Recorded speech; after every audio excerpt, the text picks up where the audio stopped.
Okay students, அடுத்து exercise number 3ல இந்த books of mother Teresa மகளிர் மன்றம் அப்படின்ற ஒரு மன்றத்துடைய ரிசிப்ட் அண்ட் பேமெண்ட் சம் தான் பார்க்க போகிறோம். ஸோ சம்மில் என்ன கொடுத்துருக்காங்கன்னு நான் ரொம்ப ஷார்ட்டாக எழுதியிருக்கேன், வாங்க பார்க்கலாம். கேஷ் பேலன்ஸ் 1/1/2018 2000 கொடுத்துருக்காங்க. அப்படின்னா உங்களுக்கு என்னென்னு தெரியும். ஓப்பனிங் பேலன்ஸ் கேஷ்னா கையில் இருக்குது, அப்போ கேஷ் இன் ஹேண்ட் போட்டுக்கோங்க. பேங்க் பேலன்ஸ் 1/1/2018 3000 கொடுத்துருக்காங்க. இங்கே வந்து பார்த்தீங்கன்னா ரெண்டுமே ஓப்பனிங் பேலன்ஸ் தான், ரெண்டுமே கொடுத்துட்டாங்க, கேஷும் கொடுத்துட்டாங்க, பேங்க்கும் கொடுத்துட்டாங்க. ஓகேவா? ஸோ அப்போ அதை ரெண்டுமே அங்கே போஸ்ட் பண்ணிடுங்க. போஸ்ட் பண்ணிடலாமா? சொல்லி டக்கு போஸ்ட் பண்ணிடலாமா? வாங்க ஓடியாங்க, சம் கூடாங்க. டு பேலன்ஸ் பிடி கேஷ் பேங்க் எவ்வளோ கொடுத்துருக்காங்க? 2000 + 3000. இன்னர் காலத்தில் தான் எழுதுறேன் ஸ்டூடெண்ட்ஸ். 2000 3000, ஸோ 5000. அடுத்தது சேல் ஆஃப் நியூஸ் பேப்பர். நியூஸ் பேப்பரை சேல் பண்ணால் நம்மளுக்கு பணம் வெளியே வருமா உள்ளே போகுமா? பணம் உள்ளே வரும். ஸோ அப்போ அது ஒரு ரிசிப்ட்.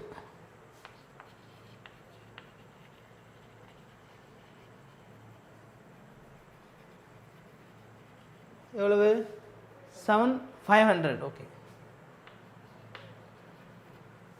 அடுத்தது ஸ்டேஷ்னரி பர்ச்சேஸ்டு. ஸ்டேஷ்னரி பர்ச்சேஸ் பண்ணியிருக்கோம், அப்போ பணம் வெளியே போகும், பொருள் உள்ளே வரும், அப்போது அது வந்து பேமெண்ட் பை ஸ்டேஷ்னரி. ஸ்டேஷ்னரி எவ்வளவு? 6000.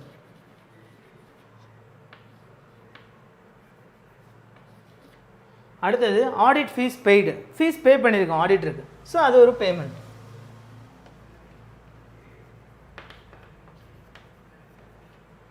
Audit fees 2000. ஸோ அடுத்து entrance fees paid. Entrance fees pay பண்ணியிருக்கோம்.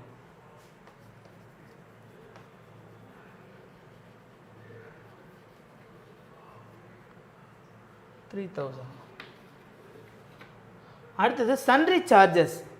நான் ஏற்கனவே சொல்லியிருக்கேன், கொஸ்டின்ஸில் உங்களை ட்விஸ்ட் பண்ணுறதுக்காகவோ இல்லை யோசிக்கிறதுக்காகவோ உங்களுக்கு நிறைய இந்த மாதிரி டிஃபிகல்ட்டான இல்லை அன்னோன் வேர்ட்ஸ் கொடுப்பாங்க. சன்ட்ரி கிரெடிட்டர்ஸ், சன்ட்ரி டெட்டார்ஸ் ஏற்கனவே நீங்கள் போன சாப்டரில் பார்த்துருப்பீங்க. ஸோ சன்ட்ரினாலே பற்பல, ஓகேவா? பற்பல. அப்போ சார்ஜஸ்னும் போது பற்பல செலவுகள் தான் அது உங்களுக்கு, ஓகேவா? அப்போ சன்ட்ரி சார்ஜஸ் என்னது? பேமெண்ட்டா ரிசிப்டா? பேமெண்ட்.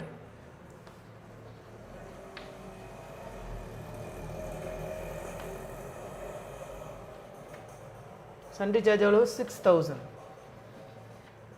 அது ஸ்காலர்ஷிப் கிவன். ஸ்காலர்ஷிப் கிவன்ன்றது நம்ம ஸ்காலர்ஷிப் கொடுத்துருக்கோம் ஸ்டூடெண்ட்ஸ். நான் இதுக்கு முன்னாடி போன செம்லேயே, இதுக்கு முன்னாடி செம்லேயே இல்லை இல்லுஸ்ட்ரேஷன் செம்லேயே பார்த்துருப்பீங்க.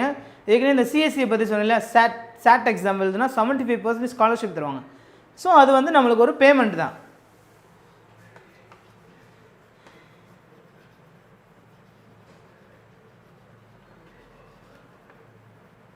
ஸ்காலர்ஷிப் கிவன் எவ்வளவு? 2000. So interest on investment.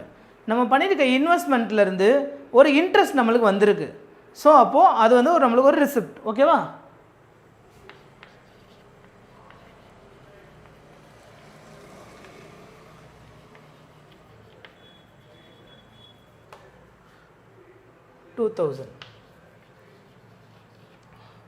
அடுத்தது fire insurance paid. Fire insurance நம்ம இன்சூரன்ஸ் பண்ணுவோம். இன்சூரன்ஸ்னால் என்னன்னு தெரியும் இல்லையா உங்களுக்கு? ஸோ ஃபயர் இன்சூரன்ஸ் பண்ணி வைக்கிறதுனா ஒரு குறிப்பிட்ட பொருளுக்கு வந்து நம்ம இன்சூரன்ஸ் பே பண்ணிக்கிட்டே வருவோம். சப்போஸ் அது ஆக்சிடென்ட் ஆயிடுச்சு இல்லை ஃபயர் ஆயிடுச்சு அப்படின்னு சொல்லினா அதுக்கு நம்ம இன்சூரன்ஸ் வந்து பே பண்ணிக்கலாம், இல்லை கிளைம் பண்ணி எடுத்துக்கலாம். இங்கே வந்து நம்ம இன்சூரன்ஸ் வந்து பே பண்ணியிருக்கோம். நம்ம கிளைம் பண்ணால் நம்மளுக்கு பணம் உள்ளே வரும், பே பண்ணால் பணம் வெளியே போகும். So fire insurance paid.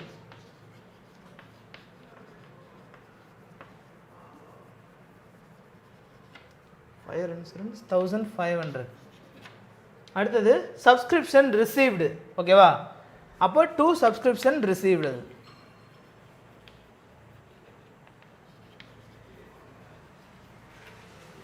Subscription received எவ்வளவு? 8500. அடுத்தது சப்ஸ்கிரிப்ஷன் ரிசீவ்டு. அடுத்து ஃபர்னிச்சர் பர்ச்சேஸ் பண்ணியிருக்கோம், ஓகேவா? ஃபர்னிச்சர் பர்ச்சேஸ் பண்ணால் நம்மளுக்கு பணம் வெளியே போகுமா உள்ளே வருமா? பணம் வெளியே போகும். ஸோ அது ஒரு நம்மளுக்கு பேமெண்ட். By furniture 6000. அடுத்தது பர்ச்சேஸ் ஆஃப் நியூஸ் பேப்பர், அதுவும் ஒரு பேமெண்ட் தான்.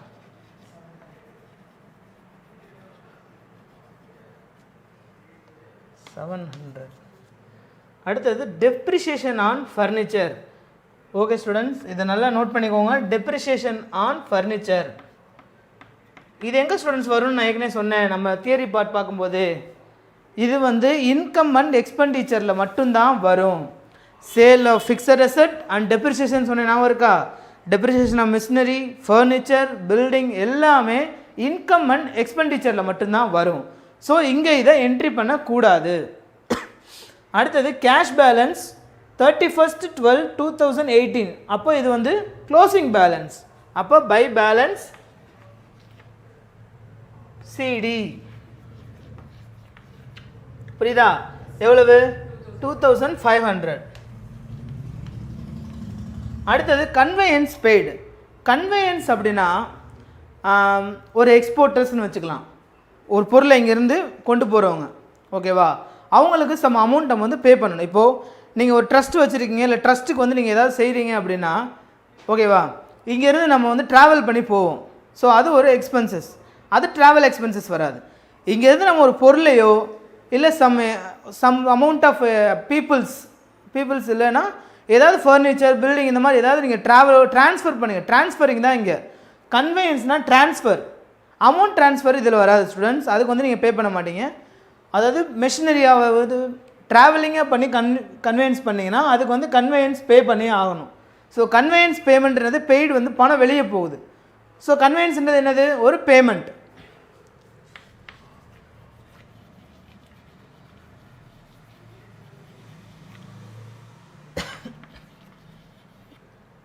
Sale of furniture. So sale of ஃபர்னிச்சர்ன்றது ஒரு ரிசிப்ட், ஓகேவா?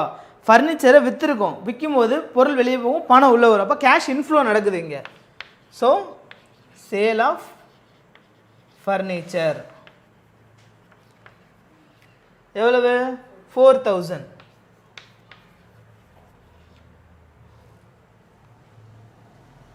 ஓகே ஸ்டூடெண்ட்ஸ், இது வரைக்கும் சம பாருங்கள். எதாவது விட்டுருக்கா இல்லை எதுவும் என்ட்ரி போடலையான்னு பாருங்கள், பார்த்துட்டே இருங்க.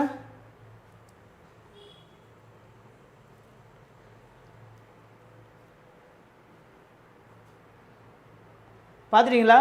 எதுவும் மிஸ்டேக் இருக்கா? மிஸ்டேக் இருக்குது ஸ்டூடெண்ட்ஸ். ஏன்னா என்ட்ரி ஃபீஸ் ரிசீவ்டுன்னு இருக்கா? என்ட்ரி ஃபீஸ் ரிசீவ்டுன்றப்போ நம்மளுக்கு பணம் வெளியே வருமா உள்ளே போகுமா? பணம் உள்ளே தானே வரும். அப்போது என்ட்ரி ஃபீஸ் ரிசீவ்டுன்றது பையில் வரக்கூடாது, டூவில் வரணும், ஓகேவா? கேர்ஃபுல்லாக போடணும் ஸ்டூடெண்ட்ஸ்.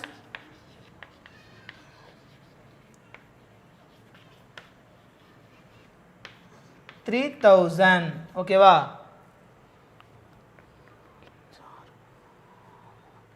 ஓகே ஸ்டூடெண்ட்ஸ், எல்லாமே போஸ்ட் பண்ணிட்டீங்களா? கரெக்டாக பண்ணிங்களா? டிப்ரிஷியேஷன் பார்த்துங்க. டிப்ரிஷியேஷன் இதில் என்ட்ரு பண்ணக்கூடாது. கேஷ் பேலன்ஸ் க்ளோசிங் ஓப்பனிங்கான்னு பார்த்து போடுங்க. ஓப்பனிங்காக இருந்தால் 2 போடணும், க்ளோசிங்காக இருந்தால் பை போடணும், ஓகேவா? அது வந்து கேஷ் பேலன்ஸ்னு கொடுத்துருக்காங்க. ஸோ அதை வந்து நீங்கள் கடைசியாக கூட எழுதிக்கலாம். ஏன்னா அடுத்தது வந்து டோட்டல் இன்னும் போடல. ஸோ டோட்டல் போடும்போது எந்த சைட் அதிகமாக இருக்குன்னு தெரியாது. மேக்ஸிமம் அதை லாஸ்ட்டாகவே எழுதிக்கோங்க. சப்போஸ் இந்த சைடு டோட்டல் கம்மியாக இருந்துச்சுன்னா, இப்போ கேஷ்னா பேங்க் பேலன்ஸ்னு போட்டுக்கோங்க. அந்த சைடு கம்மியாக இருந்துச்சுன்னா, இது வரைக்கும் நம்ம இந்த சைடு கம்மியாக பார்த்ததில்ல, இனிமேல் பார்த்தோம் அப்படின்னா இங்கிட்ட என்ன வரும்னு சொல்கிறேன், ஓகேவா? ஓகே ஸ்டூடெண்ட்ஸ், டோட்டல் போடலாமா? டோட்டல் போடுங்க. எந்த சைடு அமௌண்ட் அதிகமாக இருக்குன்னு பாருங்கள். ஸோ நம்மளுக்கு வந்து கிரெடிட் சைடு தான் அமௌண்ட் கம்மியாக இருக்குது, சாரி கூட இருக்குது. அப்போ கிரெடிட் சைடு எவ்வளோ வரும் அப்படின்னா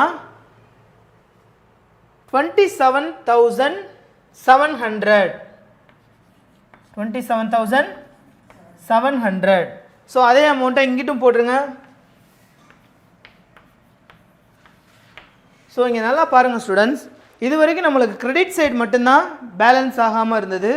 ஸோ இப்போது டெபிட் சைடு பேலன்ஸ் ஆகாமல் இருக்குது. ஸோ டெபிட் சைடு பேலன்ஸ் ஆகாமல் இருந்தால் என்ன சார் பண்ணலாம், என்ன போடலாம் அப்படின்னா, டெபிட் சைடு வந்து கிரெடிட் சைடு எப்படி நீங்கள் வந்து அமௌண்ட் வந்து பேங்க்லேருந்து வாங்கினீங்களோ அதே மாதிரி டெபிட் சைடு நீங்கள் காமிச்சிக்கலாம், ஓகேவா? ஏன்னா பேங்க்லேருந்து நம்ம பணம் வாங்கிட்டே இருப்போம், ஆனால் போடவும் செய்வோம். நம்ம சப்போஸ் பேங்க் நம்மளுக்கு பணமும் கொடுப்பாங்க இல்லையா, வட்டி நம்ம பேங்க்கில் ஏதாவது ஒரு இஎம்ஐயோ கட்டிகிட்டு இருக்கோம், இல்லை ஏதாவது நம்ம நகையோ ஜுவல்ஸோ இல்லை ஏதாவது ப்ராப்பர்ட்டியோ நம்ம அங்கே வந்து வச்சுருந்தோம் அப்படின்னா நம்மளுக்கு சம் இன்ட்ரெஸ்ட் அமௌண்ட் வரும். ஸோ வந்து அதை வந்து நீங்கள் இங்கே பேலன்சிங் ஃபிகரை வந்து பேங்க் ஓவர் டிராஃப்டில் காமிச்சிக்கலாம். வங்கி மேல் வரைப்பற்றுன்ற மாதிரி இங்கே பேலன்சிங் ஃபிகர் நீங்கள் காமிச்சிக்கலாம், ஓகேவா? இப்போ பேலன்ஸ் எவ்வளோ வருது? இப்போ இங்கே பார்த்தீங்கன்னா 5500. ஸோ இங்கே வந்து 23,000 தான் வருது. ஸோ இங்கே கம்மியாக இருக்குது. ஸோ 23,000 தான் வருது. ஸோ இப்போ இங்கே 27,700 வருது. ஓகேவா? அப்போ பேலன்ஸ் எவ்வளோ வேணும்? 4,700. ஸோ டு பேங்க் ஓடி.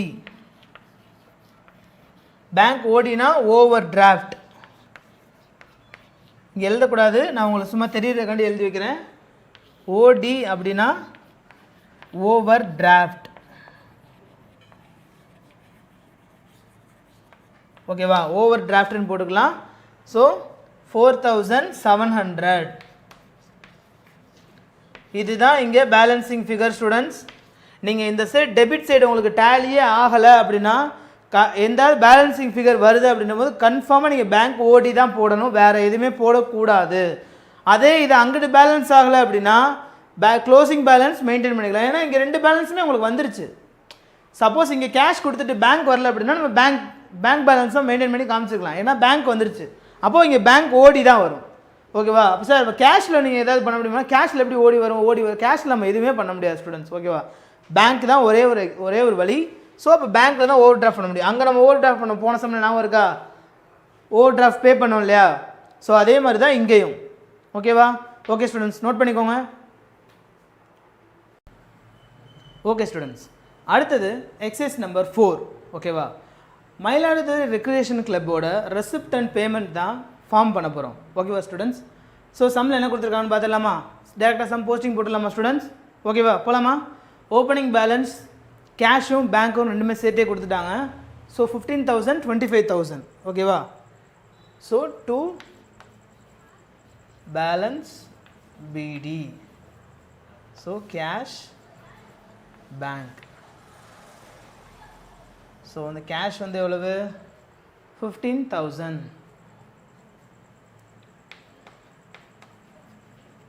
15,000. பேங்க் வந்து 25,000.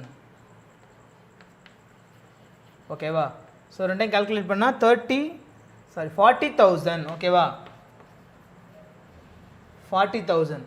அடுத்தது வந்து டொனேஷன் ரிசீவ்டு. இது ஒரு ரிசிப்ட். தெரியுதா ஸ்டூடெண்ட்ஸ்?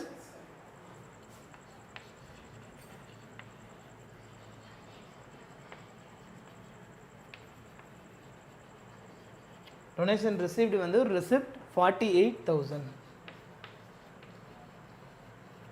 அடுத்தது சேல் ஆஃப் எக்யூப்மெண்ட்டை சேல் பண்ணியிருக்கோம். ஸோ நம்மளுக்கு பணம் உள்ளே வரும். ஓகேவா?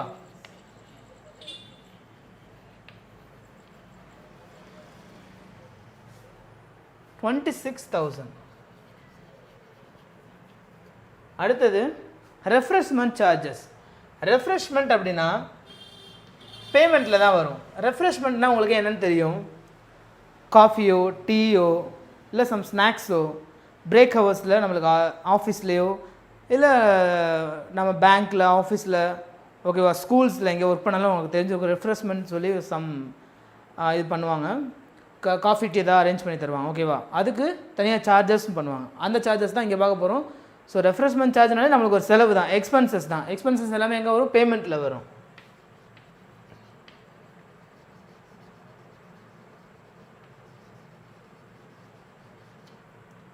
சார்ஜ் வந்து 13,000. ஓகேவா? அடுத்தது ஆனுவல் டே கலெக்ஷன். ஓகேவா? ஆனுவல் டே நடத்தியிருக்காங்க மயிலாடுதுறை ரெக்ரியேஷன் கிளப். அந்த ஆனுவல் டேக்கு சம் அமௌண்ட் வந்து கலெக்ட் ஆகிருக்கு. ஸோ அது வந்து ரெசிப்ட் தான். ஓகேவா? அமௌண்ட் உள்ள வந்துச்சுன்னா என்னது? ரெசிப்ட்.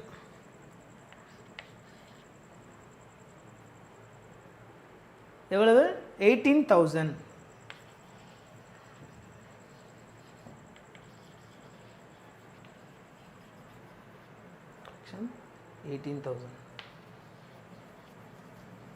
ஸோ அடுத்தது கன்ஸ்ட்ரக்ஷன் ஆஃப் டென்னிஸ் கோர்ட் வந்து கன்ஸ்ட்ரக்ஷன் பண்ணியிருக்காங்க. ஸோ கன்ஸ்ட்ரக்ஷன் அப்படின்னாலே உங்களுக்கு தெரியும் கட்டுமான தொழில். அப்போ அதுக்கு வந்து பணம் செலவாக தான் செய்யும். So construction of tennis court வந்து 7,000 ரூபாய். ஸோ அது ஒரு பேமெண்ட்.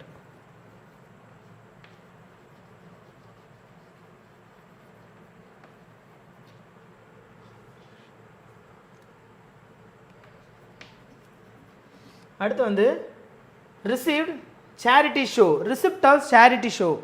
சேரிட்டி ஷோ ரன் பண்ணதுக்காண்டி ஒரு ரிசிப்ட் வாங்கியிருக்காங்க. அப்போ பணம் உள்ளே தான் வரும். To charity show.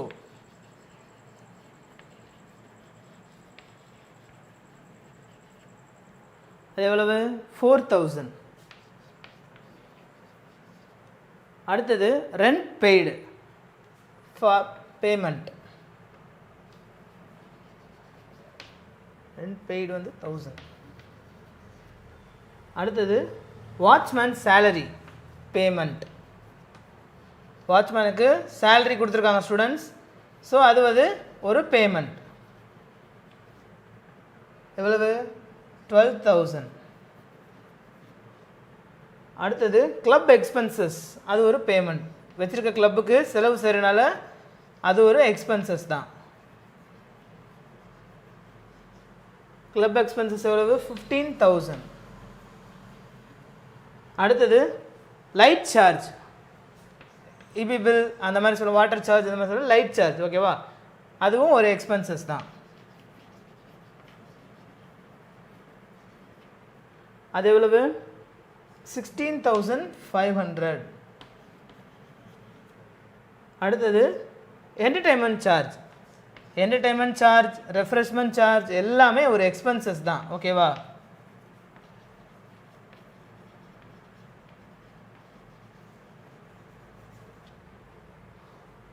ஒரு 13,500. ஸோ அடுத்தது பில்லியர்ட்ஸ் டேபிள் பர்ச்சேஸ். பர்ச்சேஸ் அப்படின்னாலே நம்மளுக்கு பணம் வெளியே தான் போகும்.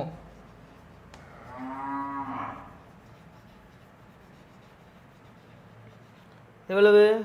5,000. அடுத்தது எக்ஸ்பென்சஸ் ஆஃப் சேரிட்டி. எக்ஸ்பென்சஸ் அப்படின்னாலே என்னது? பேமெண்ட். சேரிட்டி சேரிட்டின்னு சொல்லி ஒரு ப்ரோக்ராம் பண்ணியிருக்காங்க. அந்த ப்ரோக்ராமுக்கு சில எக்ஸ்பென்சஸ் பண்ணியிருக்காங்க. ஓகேவா?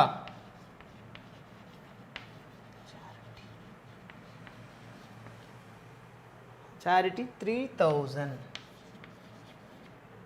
அடுத்தது சேல் ஆஃப் இன்வெஸ்ட்மெண்ட். இந்த சேல் ஆஃப் இன்வெஸ்ட்மெண்ட் அப்படின்றது இன்வெஸ்ட்மெண்ட் பண்ணியிருந்ததை சேல் பண்ணியிருக்கோம். ஸோ அது வந்து நம்மளுக்கு பேமெண்ட்டா இல்லை வந்து ரிசிப்டா? ஸ்டூடெண்ட் சொல்லுங்கள் சொல்லுங்கள். சேல் ஆஃப் இன்வெஸ்ட்மெண்ட் பேமெண்ட்டா ரிசிப்டா? நம்ம ஏற்கனவே இன்வெஸ்ட்மெண்ட் பண்ண ஒரு பொருளை நம்ம விற்றுருக்கோம். தமிழில் சொல்கிறோம், விற்றுருக்கோம். விற்கும்போது பொருள் வெளியே போகும். ஓகேவா? அப்போ நம்மளுக்கு என்ன உள்ளே வரும்? பணம் உள்ளே வரும். அப்போ அது கேஷ் இன்ஃப்ளோ, அது ஒரு ரிசிப்ட் தான். ஓகேவா? To sale of investment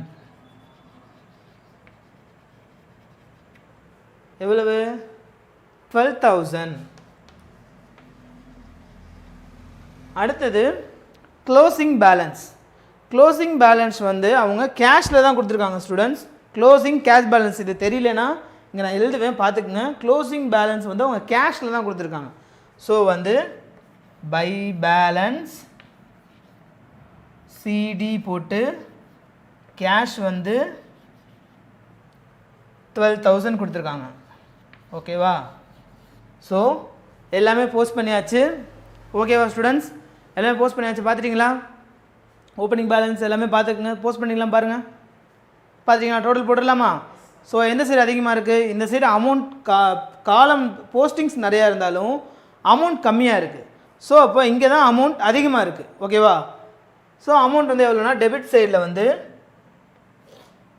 1,48,000. ஓகேவா?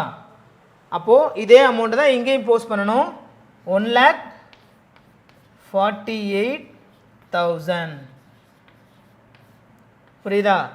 ஸோ இப்போ இதை கூட்டினீங்கன்னா 98,000 வரும் ஸ்டூடெண்ட்ஸ். 98,000 வந்திருக்கு. ஸோ அதில் 1,48,000 48,000ல் 98,000 மைனஸ் பண்ணிங்கன்னா எவ்வளோ வரும் உங்களுக்கு? 50,000. ஓகேவா? 50 + 98,000 ஆட் பண்ணிங்கன்னா 1,48,000 வரும். ஸோ இந்த 50,000 வந்து உங்களுக்கு வந்து க்ளோசிங் பேலன்ஸ். ஓகேவா? ஸோ இங்கே தானே உங்களுக்கு டேலி ஆகலை, இங்கே தானே அமௌண்ட் கம்மியாக இருக்குது. இந்த 50,000 இங்கே போட்டுடலாமா? 50,000 இங்கே போட்டிங்கன்னா இப்போ உங்களுக்கு ஓப்பனிங் இங்கே வந்து பாருங்கள். இப்போ ஓப்பனிங்கில் வந்து உங்களுக்கு கேஷும் கொடுத்துட்டாங்க, பேங்க்கும் கொடுத்துட்டாங்க. ஓகேவா? இங்கே க்ளோசிங்கில் வந்து என்ன கொடுத்துருக்காங்க? கேஷ் மட்டும்தான் கொடுத்துருக்காங்க. ஓகேவா? ஸோ அப்போ இங்கே பேங்க் இல்லை. அப்போ க்ளோசிங் பேலன்ஸில் என்ன ஆட் பண்ணிக்கலாம்? பேங்க்கை ஆட் பண்ணிக்கலாம். அப்போ கேஷ் இன் ஹேண்ட் மாதிரி. So cash at bank. Cash at bank எவ்வளவு? 50,000. ஸோ கேஷ் அட் பேங்க் தான் பேலன்சிங் ஃபிகர். ஓகேவா? ஓகேவா ஸ்டூடெண்ட்ஸ்? நோட் பண்ணிட்டீங்களா? நோட் பண்ணிக்கோங்க. இது வரைக்கும் நோட் பண்ணிக்கோங்க. இதான் பேலன்சிங் ஃபிகர். இது தனியாக எடுத்து காட்டணும். ஓகேவா? மறந்துடக்கூடாது. இதுதான் ஆன்சர். ஓகேவா ஸ்டூடெண்ட்ஸ்? நோட் பண்ணிக்கோங்க.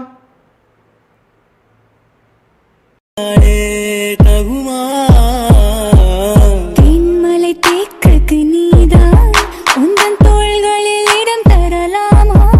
நான் சாயும் தோள் மேல் வேறாரும் சாய்ந்தாலே தகுமா?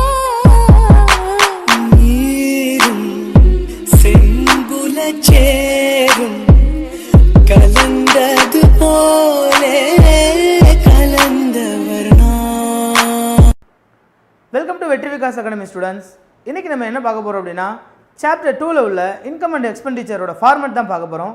ஏற்கனவே இன்கம் அண்ட் எக்ஸ்பெண்டிச்சரோட தியரியை வந்து போன கிளாஸ்லேயே உங்களுக்கு நான் எக்ஸ்பிளைன் பண்ணேன். ஸோ அதோட ப்ராப்ளம் போகிறதுக்கு முன்னாடி அதோட ஃபார்மேட் எல்லாம் சொன்னால் உங்களுக்கு இன்னும் புரியும். ஸோ அதுக்கப்புறம் ப்ராப்ளம் வந்து உங்களுக்கு ஈஸியாக பண்ணிடலாம் அப்படின்றதுக்காக தான் உங்களுக்கு நான் ஃபார்மேட் எழுதி போட்டிருக்கேன் ஸ்டூடெண்ட்ஸ். இதை பற்றி நீங்கள் டீட்டெயிலாக பார்க்க போகிறோம். ஓகேவா? வாங்க பார்க்கலாம். ஸோ இதுக்கு 2 சைடு இருக்குது. உங்களுக்கு ஏற்கனவே தெரியும், ரிசிப்ட் அண்ட் பேமெண்ட்டில் பார்த்த மாதிரி டெபிட் அண்ட் கிரெடிட் சைடு. ஏற்கனவே சொன்ன மாதிரி ஃபஸ்ட் சாப்டர்லேயே இதோட ஃபார்மேட் சொன்னேன் உங்களுக்கு. நான் வந்து ப்ராஃபிட் அண்ட் லாஸ் அக்கௌண்ட் மாதிரியே வந்து இங்கே ஒரு அக்கௌண்ட் நம்ம ப்ராஃபிட் ஆர்கனைசேஷனில் வந்து நம்ம ஒரு ஃபார்மேட் வந்து ப்ராஃபிட் அண்ட் லாஸ் அக்கௌண்ட் மாதிரியே வந்து ஓப்பன் பண்ணுவோம் அப்படின்னு சொல்லியிருந்தேன் இல்லையா? அதோட ஃபார்மேட் இதுதான். ஸோ இதோட ஃபார்மேட் வந்து format of income and expenditure students. ஓகேங்களா? மேலே வந்து எப்பயும் போல் நேம் ஆஃப் த கிளப்பு அது இன்ஸ்டியூஷன் பேர் போட்டுருவீங்க. So receipt and payment account அந்த இயர் எண்டிங்கில் பார்த்த மாதிரி இங்கே வந்து இன்கம் அண்ட் எக்ஸ்பெண்டிச்சர் பார்ப்பீங்க. ஸோ இங்கே என்ன அப்படின்னா, ரிசிப்ட் அண்ட் பேமெண்ட்டில் டெபிட் சைடு வந்து உங்களுக்கு இன்கம் எல்லாம் வந்துருக்கும். அதாவது ரிசீவ்டு என்னென்னலாம் உங்களுக்கு கேஷ் இன்ஃப்ளோ ஃபுல்லாக வந்துடும். பேமெண்ட் சைடு கேஷ் அவுட்ஃப்ளோ ஃபுல்லாக வந்துடும். ஓகேவா? இது அப்படியே ஆப்போசிட் ஸ்டூடெண்ட்ஸ். ஓகேவா? அதே மாதிரி அங்கே வந்து அதாவது ரிசிப்ட் அண்ட் பேமெண்ட்டில் வந்து நீங்கள் வந்து போன வருஷம், அதுக்கு முந்தின வருஷம், இல்லை ஃப்யூச்சரில் வரப்போகிற அமௌண்ட்டு எல்லாமே வந்து நீங்கள் அதில் மென்ஷன் பண்ணியிருப்பீங்க. அதை வச்சு நீங்கள் சம்மு செஞ்சுருப்பீங்க. ஆனால் இங்கே வந்து அப்படி செய்ய முடியாது. ஏன் அப்படின்னா, இங்கே வந்து கரண்ட் இயரோட என்ட்ரிஸ் மட்டும்தான் வந்து போட முடியும். ஸோ அதோட மெயின் ரூலே இதுதான் ஸ்டூடெண்ட்ஸ். இதுதான் ஸ்டார்டிங் ரூல். இதான் ஃபஸ்ட் அண்ட் மெயின் ரூல். ஓகேவா? அதே மாதிரி இதில் வந்து இன்கம் எல்லாமே கிரெடிட் சைடில் வரும். ஓகேவா? எக்ஸ்பென்சஸ் எல்லாமே டெபிட் சைடு வரும். ஸோ 2/, வந்து மாற்றி மாற்றி போட்டக்கூடாது, மறந்துடாமல் கரெக்டாக அதே மாதிரி போடுங்க. ஓகேவா? அடுத்து ஃபஸ்ட்டு பாருங்கள், 2 salaries. சேலரின்றது ஒரு எக்ஸ்பென்சஸ். ஸோ அது வந்து எக்ஸ்பெண்டிச்சர் சைடு தான் வரும். நீங்கள் வந்து 3 வருஷம் சேலரியோ இல்லை அதுக்கு முந்தின வருஷம் சேலரியோ ஓகேவா அப்படிலாம் கொடுக்குதா? கரண்ட் இயரில் நீங்கள் சேலரி பே பண்ணதை மட்டும்தான் அதில் என்ட்ரி பண்ணணும். ஏன்னா நீங்கள் சேலரி வந்து மந்த் ஆன் மந்த் கொடுத்துக்கிட்டே இருப்பீங்க. ஸோ அதை நீங்கள் என்ட்ரி பண்ணணும். இன்னொன்று இதில் என்ன ரூல் என்னென்னா, நீங்கள் வந்து இன்வெஸ்ட்மெண்ட், இன்ட்ரெஸ்ட், இன்சூரன்ஸ் எல்லாமே வந்து மந்த் ஆன் மந்த் பே பண்ணுவீங்க தெரியுமா? அதை மட்டும்தான் நீங்கள் இதில் என்ட்ரி பண்ணணும் ஸ்டூடெண்ட்ஸ். மறந்துடக்கூடாது. அடுத்து அப்படியே ஒவ்வொன்றா வரிசையாக பார்த்துட்டே வருவோம். ஒவ்வொன்றுக்கும் நான் ஒரு எக்ஸ்ப்ளனேஷன் சொல்லிட்டே இருக்கேன். கொஞ்சம் டீட்டெயிலாக முக்கியமாக நல்லா நோட் பண்ணிக்கிட்டே வாங்க. இந்த ரொம்ப இன்ட்ரெஸ்டிங்காக இருக்கும். ஏதாவது ஒரு இடத்துல ஸ்கிப் பண்ணிங்கன்னா கூட உங்களுக்கு டோட்டல் ஃபார்மெட்டே மறந்துடும் ஸ்டூடெண்ட்ஸ். அப்புறம் சம செய்யும்போது உங்களுக்கு அதில் இது வருமா இங்கே அது வருமானு மொத்தமாக தெரியாமலே போயிடும். ஓகேவா? ஸோ ஸ்கிப் பண்ணாமல் ஈச் அண்ட் எவ்ரி பாயிண்ட்டை நல்லா நோட் பண்ணிக்கிட்டே வாங்க. ஓகேவா? அடுத்தது பார்த்தீங்கன்னா சேரிட்டிஸ்ன்றது தானம். உங்களுக்கே தெரியும், அதுவும் நம்மளுக்கு ஒரு எக்ஸ்பென்சஸ் தான். அதை வந்து நீங்கள் மாதம் மாதம் கொடுப்பீங்க, இல்லை 3 months கொண்டு கொடுப்பீங்க. அதாவது 1 year தான். 1 year கணக்கில் நீங்கள் எவ்வளோ எத்தனை மாதம், ஹாஃப் இயர்லியா குவார்ட்டர்லியா இந்த மாதிரி 1 monthக்கு ஒரு தடவை 2 monthsக்கு ஒரு தடவை கொடுத்தீங்கன்னா அது இங்கே என்ட்ரி ஆகும் ஸ்டூடெண்ட்ஸ். அதே மாதிரி ரெண்ட் கண்டிப்பாக நம்ம மாதம் மாதம் கொடுத்து தான் ஆகும். ஓகேவா? புரியுதா? போன வருஷம் ரெண்ட், போன வருஷம் வாடகை, இந்த வருஷம் கொடுக்குறது அப்போல்லாம் கொடுப்போமா? வீட்டை விட்டு துரத்தி விட்டுருவாங்க. ஓகேவா? அடுத்தது டொனேஷன் பெய்டு. டொனேஷனும் பார்த்தீங்கன்னா டெய்லியும் கூட நம்ம டொனேஷன் வாங்கலாம். ஓகேவா?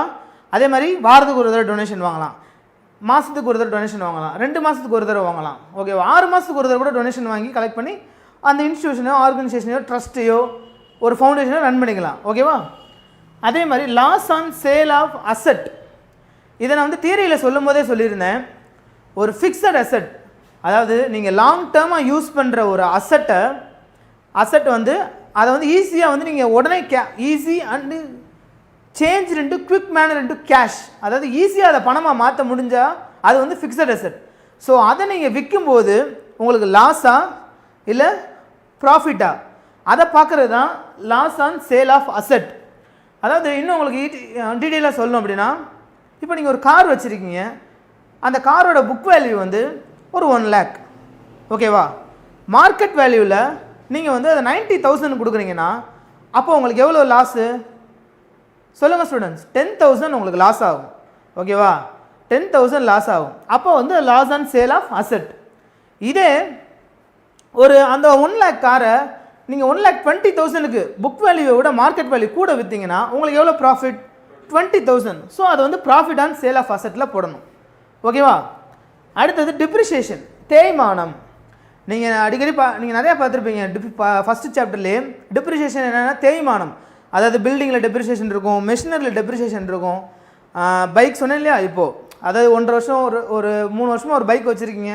அந்த பைக் நீங்கள் வாங்கும்போது 1.5 லட்ச ரூபாய் இருந்திருக்கும். இப்போ கொடுக்கும்போது அந்த பைக் எவ்வளோ இருக்கும்? 80,000 ரூபாய். ஏன்னா மிஷினரி தேய்மானம் இருக்குது. நீங்கள் ஓட்டியிருக்கீங்க, ஓகேவா? ரொம்ப கிலோமீட்டர்ஸ் போயிருக்கும் இல்லையா, இல்லை டயர்ஸ் மாற்றிருப்பீங்க. இந்த மாதிரிலாம் உங்களுக்கும் செலவு இருக்குது. அதெல்லாம் நீங்கள் கால்குலேட் பண்ணி பார்த்தீங்கன்னா டிப்ரிஷியேஷன் அமௌண்ட் கண்டிப்பாக வரும். ஸோ இங்கேயும் பார்த்தீங்கன்னா டிப்ரிஷியேஷன் வந்து உங்களுக்கு ஒரு எக்ஸ்பென்சஸ் தான், செலவு தான், சரியா? ஸோ டிப்ரிஷியேஷன் போடணும். இந்த சர்ப்ளஸ் வந்து நான் உங்களுக்கு லாஸ்ட்டாக சொல்கிறேன். சர்ப்ளஸ் அண்ட் டெபிசிட்டை வந்து உங்களுக்கு நான் அந்த ரெண்டு எக்ஸ்பிளைன் பண்ணி முடித்தோடனே டீட்டெயிலாக சொல்கிறேன் ஸ்டூடெண்ட்ஸ். இன்கம் சைடு பார்த்தீங்கன்னா பை சப்ஸ்கிரிப்ஷன்னாலும் உங்களுக்கு ஏற்கனவே தெரியும்னு நினைக்கிறேன். ஒரு சந்தா, ஒரு மந்த்லி இன்கம் அது உங்களுக்கு, ஓகேவா? மந்த்லி ஆர் குவார்ட்டர்லி, ஹாஃபலி, ஆனுவல், ஓகேவா? அதாவது கரண்ட் இயர் தான் ஸ்டூடெண்ட்ஸ், புரியுதா? ஒரு வருஷத்துக்கு உண்டான மட்டும்தான், ஓகேவா? ஒரு வருஷத்தில் 12 மாதம் இருக்குன்னா 12 மாதத்துக்குள்ளே நீங்கள் எப்போ வேணால் வாங்கிக்கலாம். 12 மாதத்தை தாண்டிடுச்சுன்னா அங்கே இது எங்கள் என்ட்ரி ஆகாது, ஓகேவா? அது என்ன அமௌண்ட்டாக வேணால் இருக்கலாம். அடுத்தது டொனேஷன் ரிசீவ்டு. ஏற்கனவே பார்த்துருக்கோம். டொனேஷன் வாங்குறது எவ்வளோ வாங்கியிருக்கோம், இல்லை டொனேஷன் நம்ம கொடுக்குறோம். அதாவது வாங்க மட்டும் செய்ய மாட்டோம்ல, நம்மளும் டொனேஷன் கொடுக்க தானே செய்வோம். ஏன்னா நம்ம மட்டும் அந்த உலகத்தில் இருக்கோம், எத்தனையோ ட்ரஸ்ட் இருக்குது. அதனால் டொனேஷன் நம்ம வாங்கவும் செய்யலாம், கொடுக்கவும் செய்யலாம். கொடுத்தா எக்ஸ்பென்சஸ், வாங்கினா இன்கம், ஓகேவா? Admission received. இப்போ நம்ம ஒரு ஸ்டூடெண்ட்டையோ இல்லை ஒரு மெம்பரையோ நம்ம இன்ஸ்டியூஷன்லேயோ இல்லை கிளப்லேயோ சேர்க்குறோம் அப்படின்னா அட்மிஷன் போடுவோம். அட்மிஷன் போடும்போது நம்மளுக்கு என்ன ஆகும்? சம் அமௌண்ட் கேஷ் வந்து உள்ளே வரும். ஸோ அப்போ அது வந்து ஒரு இன்கம், ஒரு வருமானம், ஓகேவா ஸ்டூடெண்ட்ஸ்? அடுத்தது என்னென்னு பார்த்தீங்கன்னா profit and sale of asset. ஏற்கனவே சொன்னேன் இங்கேயே. ஸோ அதே தான், அதுவும் புக் வேல்யூவை விட மார்க்கெட் வேல்யூ ப்ராஃபிட்டாக இருந்துச்சுன்னா உங்களுக்கு ப்ராஃபிட், அதிகமாக விற்றீங்கன்னா ப்ராஃபிட், கம்மியாக விற்றீங்கன்னா அது உங்களுக்கு லாஸ், ஓகேவா? அதை நீங்கள் சம்மில் பார்க்கும்போது இன்னும் உங்களுக்கு டீட்டெயிலாக புரியும், ஓகேவா? அடுத்தது இன்ட்ரெஸ்ட் ரிசீவ்டுன்றது மாதம் வாங்குவீங்க, அதாவது வட்டிக்கு விடுறது. வட்டின்னு சொல்லுவாங்க தமிழில். வட்டிக்கு விடுறது வந்து கண்டிப்பாக மாதம் கொடுத்தே ஆகணும், இல்லைனா வீட்டுக்கு வந்துடுவாங்க. அந்தளவுக்கு நம்ம வச்சுக்க வேணாம், சரிங்களா? அதனால் நம்மனில் பொதுவாக, ஓகேவா? அதனால் வட்டி வந்து இன்ட்ரெஸ்ட் வந்து எப்போவுமே வந்து மாதம் வந்துடும். ஏன்னா இங்கே இருக்கிற இது ஓவராலாக நீங்கள் பார்த்தீங்கனாலே இந்த ஃபார்மெட்டில் இருக்கிற மேட்டர்ஸ் எல்லாமே மாதமோ இல்லை 3 மந்த்ஸ்க்கு ஒன்ஸோ 4 மந்த்ஸ் 6 மந்த்ஸ்க்கு ஒன்ஸோ நடக்கிறதா மட்டும்தான் கொடுத்துருக்காங்க. எதுவுமே பார்த்தீங்கன்னா இயர்லி ப்ராசஸே கிடையாது. அப்படி இயர்லி ப்ராசஸ் வந்துச்சுன்னா என்ன சார் பண்ணுறது? அது சம்மில் கொடுப்பாங்க. சம்மில் கொடுக்கும்போது நான் உங்களுக்கு ஏன் வராது, அதை என்ன பண்ணணும், எதனால் வராது, இந்த மூணுமே நான் உங்களுக்கு டீட்டெயிலாக சம் போடும்போது உங்களுக்கு எக்ஸ்பிளைன் பண்ணுறேன் ஸ்டூடெண்ட்ஸ், ஓகேவா? அது ஏன், என்ன நேச்சர், அது எல்லாமே ஓப்பனாக எக்ஸ்பிளைன் பண்ணுறேன், டீட்டெயிலாகவும் எக்ஸ்பிளைன் பண்ணுறேன், நல்லா பார்த்துட்டே வாங்க. ஸோ அடுத்து ஃபைனல் ஸ்டேஜ். இப்படி ஒரு சம் இருந்தாலே நம்மளுக்கு என்ன இருக்கும்? ஒரு பேலன்சிங் ஃபிகர் இருக்கும், ஓகேவா? இந்த சைடு கூட இருந்துச்சுன்னா இந்த சைடும் அதே மாதிரி இருக்கணும். அப்படி இல்லைன்னா அங்கே ஒரு பேலன்சிங் ஃபிகர் இருக்கும். அதே மாதிரி இங்கிட்டு கூட இருந்துச்சுன்னா இங்கிட்டு கம்மியாக இருக்கும். அப்போ இங்கே ஒரு பேலன்சிங் ஃபிகர் வேணும். ஸோ அதுதான் நம்ம ரிசிப்ட் அண்ட் பேமெண்ட்டில் வந்து க்ளோசிங் பேலன்ஸ், ஓப்பனிங் பேலன்ஸ் பார்த்துருக்கீங்க. நான் ஒருக்கா ஓப்பனிங் பேலன்ஸ், க்ளோசிங் பேலன்ஸ் பார்த்துருப்போம். ஸோ அது இங்கே வராது. இங்கே வந்து எப்படின்னா இன்கம் ஓவர் எக்ஸ்பெண்டிச்சர், அதாவது செலவை விட இன்கம் அதிகமாக இருந்தது அப்படின்னா அது சர்ப்ளஸ், ஓகேவா? சர்ப்ளஸ்னால் செலவு கம்மியாக இருக்குது, வர்ற வருமானம் நிறையா இருக்குது. வர்ற வருமானமே கம்மியாக இருக்குது ஆனால் செலவு அதிகமாக இருக்குது அப்படின்றது டெஃபிசிட். புரியுதா? உங்களுக்கு 1 லட்ச ரூபா தான் வருமானம் வருது ஆனால் செலவு வந்து 2 லட்ச ரூபா ஆகுது, ஓகேவா? அது டெஃபிசிட். வர்ற வருமானம் உங்களுக்கு 1 லட்ச ரூபா வருது, ஆனால் செலவு கம்மியாகிட்டு இருக்கு. ஓகேவா? ஸோ அது சர்ப்ளஸ். ஓகேவா ஸ்டூடெண்ட்ஸ், புரியுதா? ரெண்டுக்குமே கிட்டத்தட்ட ஒரே மீனிங் தான், ஆனால் அதிகம் கம்மி அவ்வளோதான் மேட்ரு. அமௌண்ட் கம்மியாது கூட வருது அவ்வளோதான் மேட்ரு ஸ்டூடெண்ட்ஸ். ஓகேவா? ஸோ நீங்கள் இன்னும் நல்லா டீட்டெயிலாக பார்த்துட்டே இருங்க. இந்த ஃபார்மேட்டை கண்டிப்பாக நோட் பண்ணி வச்சுக்கோங்க. உங்களுக்கு ப்ராப்ளம் செய்யும் போது இந்த ஃபார்மேட் ரொம்ப ரொம்ப யூஸ்ஃபுல்லாக இருக்கும் ஸ்டூடெண்ட்ஸ். எல்லா பாயிண்ட்டையுமே நீங்கள் இங்கே பார்த்தா தான் செம்ம ப்ராப்ளம் வந்து ஈஸியாக போஸ்டிங் யூஸ் பண்ண முடியும். ஸோ எதையுமே அவாய்ட் பண்ணாதீங்க, ஸ்கிப் பண்ணாமல் நான் சொல்கிற ஒவ்வொரு வீடியோஸில் உள்ள பாயிண்ட்ஸ் எல்லாம் நோட் பண்ணிகிட்டே வாங்க. கண்டிப்பாக ப்ராப்ளம்க்கு ரொம்ப ரொம்ப யூஸ்ஃபுல்லாக இருக்கும். ஓகேவா? சரி, ப்ராப்ளம் போகலாமா? ஓகே ஸ்டூடெண்ட்ஸ், நோட் பண்ணிக்கோங்க. ஓகே ஸ்டூடெண்ட்ஸ், அடுத்தது நம்ம என்ன பார்க்க போகிறோம் அப்படின்னா சாப்டர் 2ல் இல்லஸ்ட்ரேஷன் நம்பர் 6 பார்க்க போகிறோம், இன்கம் அண்ட் எக்ஸ்பெண்டிச்சர் ஃபார்மேட்டில். ஓகேவா? ஏற்கனவே ரிசிப்ட் அண்ட் பேமெண்ட் ஃபார்மேட்டில் நிறையா இல்லஸ்ட்ரேஷன்ஸ் அண்ட் எக்ஸசைஸ் பார்த்துருக்கோம். ஸோ அடுத்தது வந்து நியூ போர்ஷன் வந்து இன்கம் அண்ட் எக்ஸ்பெண்டிச்சர். அதில் ஃபார்மேட் ஏற்கனவே போன கிளாஸில் நடத்தியிருந்தேன். இந்த கிளாஸில் வந்து அதோட ப்ராப்ளம் பார்க்கலாம், இல்லஸ்ட்ரேஷன் ப்ராப்ளம் பார்க்கலாம். இல்லஸ்ட்ரேஷன் ப்ராப்ளம் வந்து போனால் தான் கொஞ்சம் ஈஸியாக இருக்கும். நான் டேரெக்டாக எக்ஸசைஸ் சம் போனேன்னு வச்சுக்கோங்களேன், சார் அந்த ஃபார்மேட்டு இங்கே இது இல்லையே சார், எனக்கு அது புரியலையே, எக்ஸ்பிளைன் பண்ணுறீங்களா அப்படின்ற மாதிரி ஒரு கொஷின்ஸ்லாம் ரைஸ் ஆகும். ஸோ எக்ஸசைஸ் சம்லேருந்து போயிட்டேன்னு வச்சுக்கோங்களேன், எக்ஸாம்பிள் சம்லேருந்து போயிட்டேன்னா எக்ஸசைஸ் சம் நீங்களே போஸ்ட் பண்ணிடலாம். புரியுதா?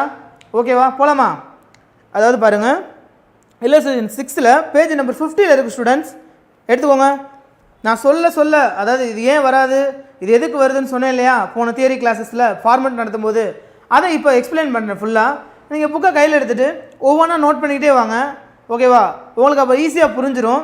இன்னொன்று என்னென்னா, இதில் இன்னொரு சர்ப்ரைஸ் இருக்குது, அதை நான் லாஸ்ட்டாக சொல்கிறேன். ஓகேவா? என்னென்னா, அதை லாஸ்ட்டாக சொல்லும் போது தான் உங்களுக்கு தெரியும், ஆமாம் சார் அதே மாதிரியே இருக்குது இங்கேயும் அப்படின்ற மாதிரி நீங்கள் கடைசியாக சொல்லுவீங்க. ஓகேவா? பார்க்கலாமா? From the following receipt and payment account of Ooty recreation club. Ooty recreation கிளப்போட ரிசிப்ட் அண்ட் பேமெண்ட் வச்சு prepare income and expenditure account for the year under 31/3/2018. ஓகேவா? ரிசிப்ட் அண்ட் பேமெண்ட் 2 காலம் இருக்குதா புக்கில். அது ரிசிப்ட் காலத்தில் ஃபஸ்ட்டு என்ன கொடுத்துருக்காங்கன்னா, to opening balance cash in hand 5,000 கொடுத்துருக்காங்க.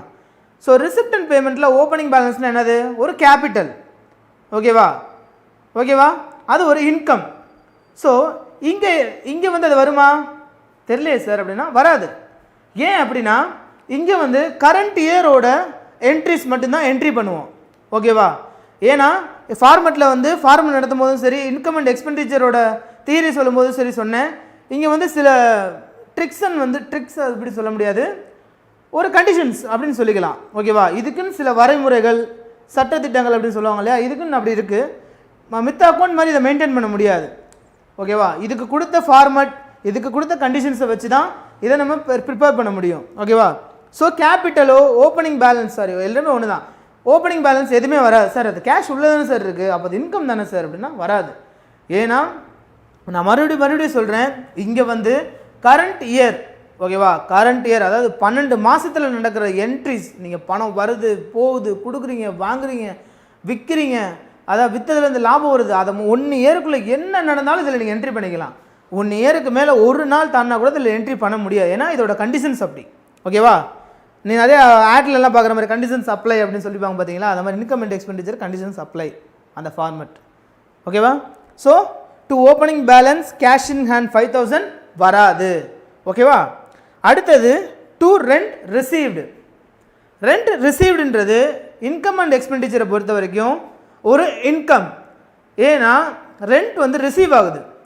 இன்னொன்று என்ன அப்படின்னா வாடகை, வீட்டு வாடகை, பில்டிங்கோட ரெண்ட் அப்படின்றது நம்ம மந்த்லி கொடுத்தே ஆகணும். ஏற்கனவே தியரி அந்த ஃபார்மேட்டில் சொன்னேன் இல்லையா, மந்த்லி கொடுத்தே ஆகணும்.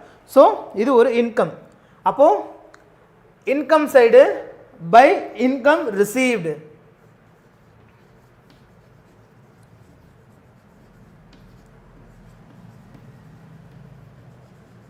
எவ்வளோ அமௌண்ட் கொடுத்துருக்காங்க? 7,000. அடுத்தது to sale of investment. Sale of investment வந்து வராது. ஏன்னா அது ஒரு கேபிட்டல் நேச்சர். ஓகேவா? முதலீடு செய்த ஒரு இன்வெஸ்ட்மெண்ட். ஓகேவா? இன்வெஸ்ட்மெண்ட்னா இப்போ நம்ம ஒரு பொருள் மேலே வந்து முதலீடு செய்கிறோம், கேபிட்டல் போடுறோம் அப்படின்னா அது வந்து நம்ம எந்த வருஷத்தில் வேணால் போட்டிருக்கலாம் ஓகேவா. ஸ்டார்டிங்கில் போட்டிருக்கலாம், இல்லை பிகினிங் ஆஃப் த அதாவது மிடில் ஆஃப் த பிஸ்னஸில் போட்டிருக்கலாம், அந்த பிஸ்னஸில் அந்த ஆர்கனைசேஷன் நடத்தும் போது போட்டிருக்கலாம், இல்லையா ஃப்யூச்சருக்காண்டி இன்வெஸ்ட்மெண்ட் பண்ணி வச்சுருக்கலாம் ஓகேவா. இப்போ ஒரு பில்டிங் வச்சுருந்துருப்பீங்க, அந்த பில்டிங்க்கு நீங்கள் அந்த ட்ரஸ்ட்டை ஆரம்பிக்கிறதுக்கு முன்னாடியே ஒரு இன்வெஸ்ட்மெண்ட் போட்டிருக்கலாம். இல்லைன்னா இந்த பில்டிங்கில் இன்னொரு பில்டிங் வாங்க போகிறேன் அப்படின்னா அந்த பில்டிங்க்கு நீங்கள் ஃப்யூச்சரில் இன்வெஸ்ட்மெண்ட் போட்டு வச்சுருக்கலாம். அது ஒரு 5 லட்ச ரூபா இருக்குன்னா இப்போ இருந்தே நீங்கள் ஒரு 5000 ரூபாயோ 10,000 ரூபாயோ இல்லை 50,000 ரூபாயோ கட்டிக்கிட்டே இருக்கலாம். ஸோ அந்த இன்வெஸ்ட்மெண்ட்டை நீங்கள் விற்கும்போது அது வந்து இங்கே வராது, ஏன்னா அது 1 இயருக்குள்ளே நடக்கலை ஓகேவா. இங்கே வந்து எல்லாமே கரண்ட் இயர் தான் ஸ்டூடெண்ட்ஸ் ஓகேவா, ரெக்கரிங் இயர் மட்டும்தான். அடுத்தது டு சப்ஸ்கிரிப்ஷன் ரிசீவ்டு. ஏற்கனவே சொன்ன மாதிரி சப்ஸ்கிரிப்ஷன் ரிசீவ்டுன்றது நம்மளுக்கு ஒரு இன்கம் ஓகேவா, கேஷ் உள்ளே வருது, கேஷ் இன்ஃப்ளோ. அப்போ income side by subscription received.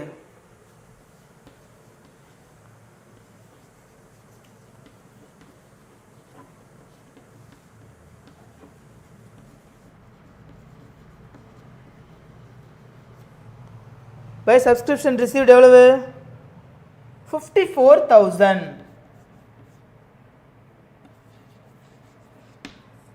அடுத்தது இப்போ ரிசிப்ட் சைடு முடிஞ்சு ஸ்டூடெண்ட்ஸ். அடுத்து பேமெண்ட் சைடு என்ன கொடுத்துருக்காங்க பார்த்தீங்களா, பை ஸ்போர்ட்ஸ் மெட்டீரியல் பர்ச்சேஸ்டு ஓகேவா. ஸ்போர்ட்ஸ் மெட்டீரியல் பர்ச்சேஸ்ன்றது ஸ்போர்ட்ஸ் எப்போ வேணால் நடக்கலாம் ஓகேவா, டெய்லி நடக்கலாம், மாதத்தில் நடக்கலாம், இல்லை 6 மாதத்துக்கு ஒரு 3 மாதத்துக்கு ஒரு நீங்கள் வந்து ஒரு டோர்னமெண்ட் வந்து ரன் பண்ணலாம். ஆனால் அந்த டோர்னமெண்ட்டுக்கு பர்ச்சேஸ் பண்ணுறது வந்து நீங்கள் எப்போ வேணால் பர்ச்சேஸ் பண்ணிக்கலாம் ஓகேவா. 1 இயர்க்குள்ளே, வித்தின் 1 இயர்க்குள்ளே இன்றைக்கி பர்ச்சேஸ் பண்ணிக்கலாம், நாளைக்கு பர்ச்சேஸ் பண்ணிக்கலாம், இல்லையா அந்த மேட்ச்சுக்கு முதல் நாள் கூட பர்ச்சேஸ் பண்ணிக்கலாம், இல்லையா மேட்ச் நடந்துட்டு இருக்கும்போது கூட பேட் உடஞ்சிருச்சுன்னா கூட நம்ம பேட் பர்ச்சேஸ் பண்ணிக்கலாம். ஸோ இதெல்லாம் கரண்ட் இயரில் நடக்குது, கரண்ட் ரன்னிங்கில் இருக்குது. ஸோ கரண்ட் அஃபயர்ஸ்ன்னு சொல்லுவாங்க இல்லையா, அந்த மாதிரி கரண்ட் பர்ச்சேஸ் இது ஓகேவா, கரண்ட்டில் பர்ச்சேஸ் பண்ணிகிட்டு இருக்கனால. ஸோ பை ஸ்போர்ட்ஸ் மெட்டீரியல் பர்ச்சேஸ்ன்றது உங்களுக்கு பணம் வெளியே போயிடுச்சு, பொருள் உள்ளே வந்துருச்சு, பர்ச்சேஸ் பண்ணுறீங்க அப்படின்னும் பணம் வெளியே போகுது, கேஷ் கவுண்டருக்கு போகுது, கல்லாக போகுது பணம், அங்கே இருக்கிற பொருளை நம்ம வாங்கிட்டு வந்துடுறோம். அப்போ இது ஒரு எக்ஸ்பென்சஸ் நம்மளுக்கு. So to sports material purchased ஓகேவா.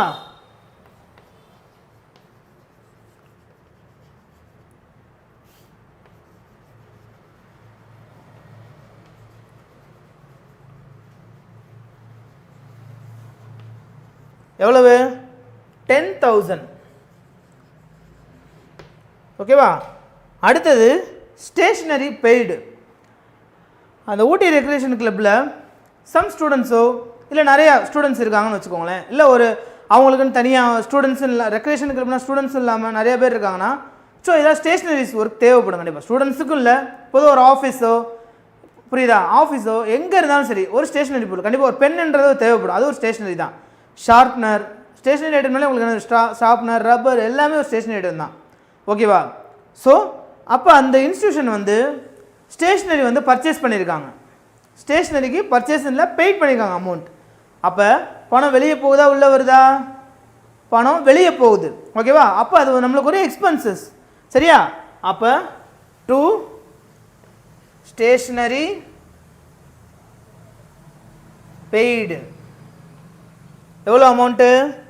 7,000 ஓகேவா. அடுத்தது பை கம்ப்யூட்டர் பர்ச்சேஸ்டு. இங்கே வந்து இதெல்லாம் கொஞ்சம் உங்களுக்கு டீட்டெயிலாக எக்ஸ்பிளைன் பண்ணுறேன். கம்ப்யூட்டர் அப்படின்றது ஒரு அசட் ஓகேங்களா. நம்ம போன சாப்டர் ஃபஸ்ட் சாப்டர் ஞாபகம் இருக்கா, மிஷினரி, லேண்ட் அண்ட் பில்டிங் அப்படின்னு பார்த்துருப்போம் ஓகேவா. அப்போ ஒரு ஆர்கனைசேஷன் இருக்குன்னா ஆர்கனைசேஷனுக்காண்டி என்னென்னலாம் வாங்குகிறோமோ அதெல்லாமே ஒரு அசட் ஓகேவா.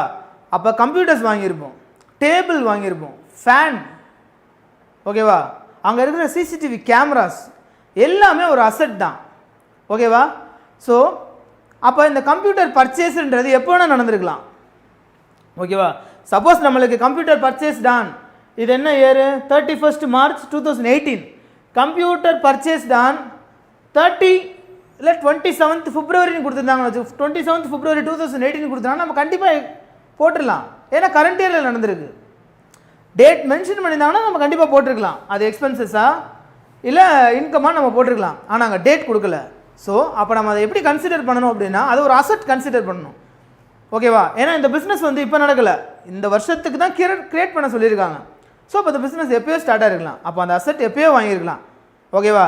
நான் திருப்பி திருப்பி சொல்கிற ஒரே விஷயம் என்னென்னா இங்கே கரண்ட் இயர் மட்டும்தான் வரும். ஸோ அப்போ இந்த என்ட்ரி வருமா வராதா? வராது. ஏன்னா கரண்ட் இயரில் அது நடக்கல இல்லை. ஓகேவா? ஸோ அப்போ அது வராது. அடுத்தது பை சேலரிஸ். ஓகேவா? பை சேலரிஸ்ன்றது ஒரு எக்ஸ்பென்சஸ். சேலரி கொடுப்போமா? வேலை பார்க்குறவங்களுக்கு கண்டிப்பாக சம்பளம் கொடுப்போம். ஸோ அப்போ அந்த சம்பளன்றது நம்மளுக்கு ஒரு எக்ஸ்பென்சஸ். ஏன்னா பணம் வெளியே போகுது, உழைப்புக்கேற்ற ஊதியம் கொடுத்தே ஆகணும். ஸோ அதனால் நம்மளுக்கு வந்து ஒரு எக்ஸ்பென்சஸ். ஓகேவா? So to salary. ஓகேவா? எவ்வளோ அமௌண்ட் போட்டிருக்காங்க? 20,000.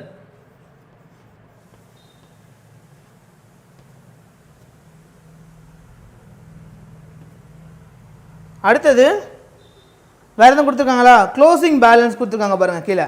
By closing balance cash in hand 15,000. இது இங்கே வருமா? வராது.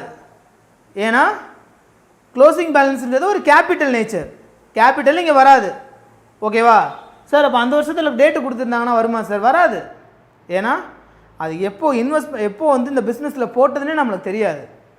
ஸோ இப்போ 2018 இருக்குன்னா சார் 2018 போட்டிருக்காங்க அப்படின்னாலுமே போட முடியாது, ஏன்னா அது கேபிட்டல். ஓகேவா? ஸோ இதோட சம் முடிஞ்சு. இப்போ அமௌண்ட் எது சைடு அதிகமாக இருக்குன்னு பார்ப்போமா? ஸோ அந்த சைடு வந்து 61 இருக்குது. ஓகேவா? எங்கிட்டு 27 37 தான் இருக்குது.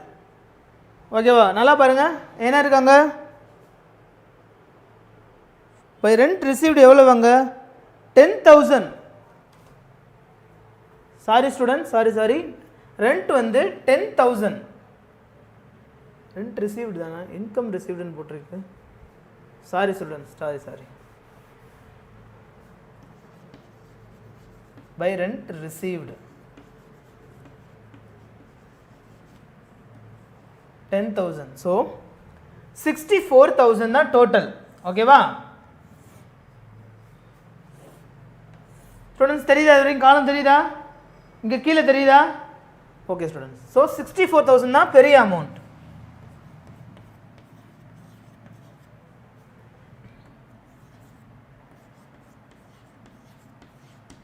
ஓகேவா? ஸோ இங்கே பார்த்தீங்கன்னா 28,000 தான் இருக்குது. ஓகேவா? ஸ்போர்ட்ஸ் மெட்டீரியல் எவ்வளவு? 37. 10,000 + 7 37,000 வருது. ஸோ 37,000 மைனஸ் 64,000 எவ்வளவு? 24,000. ஓகேவா சார்? 27,000. ஓகேவா? 37 + 27 அதாவது 64,000 37,000 மைனஸ் பண்ணுங்க. 1000 இங்கே ஒரு 2 வந்துடும். ஸோ 7 5னா 5ல் 3 போச்சுன்னா 2 27,000. ஓகேவா? கரெக்டா? ஸோ 20,000 வந்து எங்கிட்ட கம்மியாக இருக்குது, எக்ஸ்பென்சஸ் சைடு கம்மியாக இருக்குது. ஸோ இங்கிட்டு வந்தால் என்னது? To surplus. எவ்வளோ அமௌண்ட்டு? 27,000. இப்போ பார்த்தீங்களா இன்கம்மை விட எக்ஸ்பென்சஸை விட இன்கம் அதிகமாக இருக்குது. அப்போ அது நம்மளுக்கு சர்ப்ளஸாக இருக்குது அமௌண்ட். ஓகேவா? இதுதான் பேலன்சிங் ஃபிகருங்க. ஸோ இதுதான் answer.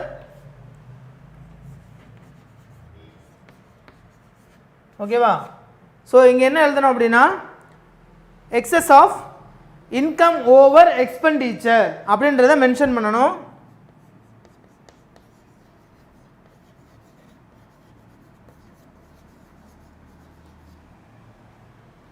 excess of income over expenditure.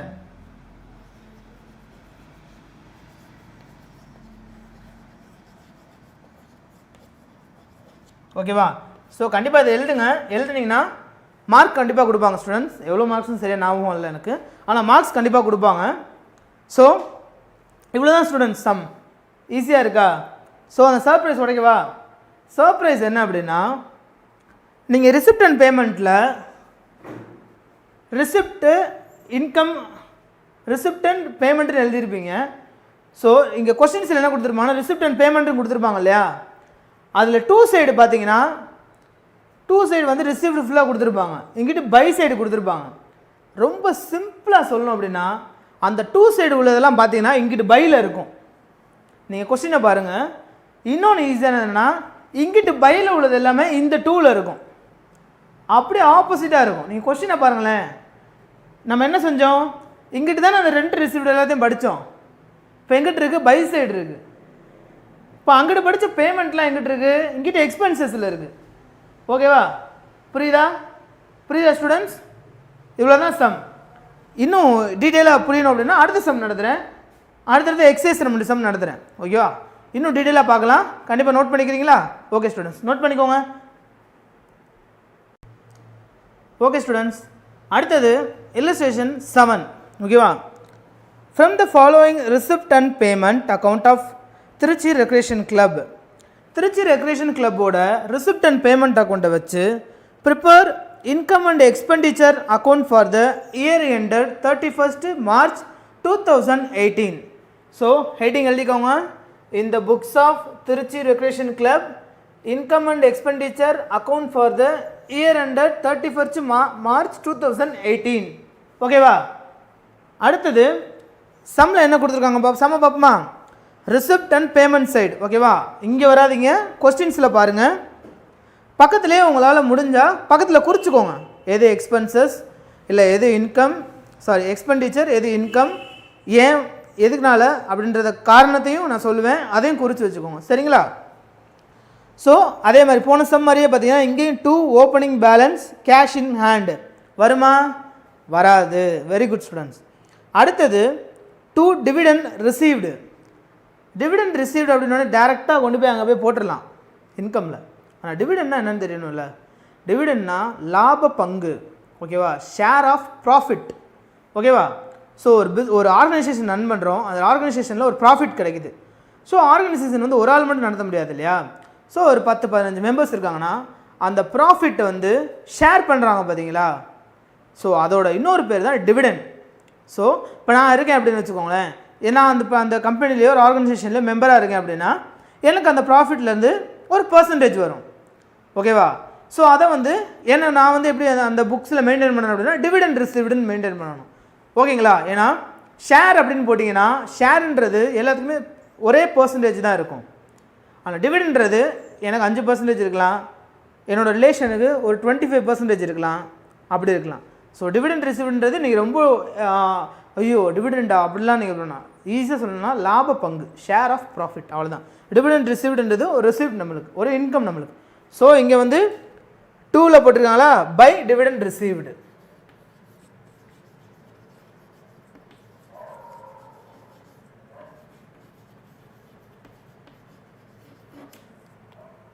By dividend received எவ்வளவு? 27,600. அடுத்தது to sale of old newspapers. Sale of old நியூஸ் பேப்பர்ன்றது ஒரு இன்கம். ஏன்னா நம்மக்கிட்ட இருந்த பழைய நியூஸ் பேப்பரை நம்ம விற்றுருக்கோம். ஓகேவா? எக்ஸாம்பிள் சொல்லணும் அப்படின்னா நீங்கள் பண்ணுவீங்க தெரியுமா? அந்த லீவ் டயத்துலலாம் பழைய புக்ஸ்லாம் கொண்டு போய் ஓகேவா விற்கிறது. To sale of old books. அடுத்தது வீட்டில் வந்து ரொம்ப டஸ்ட்டாக இருக்குது அப்படின்னு சொல்லிட்டு நம்ம பழைய ஓல்டு ஐட்டம்ஸ்லாம் நம்ம சேல் பண்ணுவோம். அதாவது இந்த இன்னும் தமிழில் சொல்லணும்னா அந்த காய்லாங்கடை அப்படின்னு சொல்லி அந்த கடையில் நம்ம விலைக்கு பழைய விலைக்கு போடுவோம். பழைய விலை கடைன்னு சொல்லுவாங்க. பழைய விலைக்கு போட்டு ஏன்னா லாபம் வருதை எடுத்துக்கலாம். ஸோ தமிழ் நியூஸ் பேப்பருக்கு ஒரு ரேட்டு, இங்கிலீஷ் நியூஸ் பேப்பருக்கு ஒரு ரேட்டுன்னு சொல்லிலாம் வச்சுருப்பாங்க. 1 கிலோக்கு என்ன ரேட் அப்படின்னு சொல்லலாம் வச்சுருப்பாங்க. நீங்கள் அடுத்த தடவை கடைக்கு போனீங்கன்னா எடை போட்டு கமெண்ட் பண்ணுங்கள். ஓகேவா? எவ்வளோன்னு சொல்லி எனக்கு தெரியல எவ்வளோன்னு, இப்போ எவ்வளோ சொல்கிறாங்கன்னு தெரியல. ஸோ அடுத்து நீங்கள் கடைக்கு போனீங்கன்னா சார் இங்கிலீஷ் பேப்பருக்கு இவ்வளோ வாங்குறாங்க, தமிழ் பேப்பருக்கு இவ்வளோ வாங்குறாங்க, இல்லையா சார் மொத்தமாக பேப்பர்னா இவ்வளோன்னு 1 கிலோ வாங்குறாங்க அப்படின்னு சொல்லி கமெண்ட் பண்ணுங்கள். ஓகே? அடுத்தது to sale of old newspaper வந்து 3,000. அது வந்து நம்மளுக்கு ஒரு இன்கம்.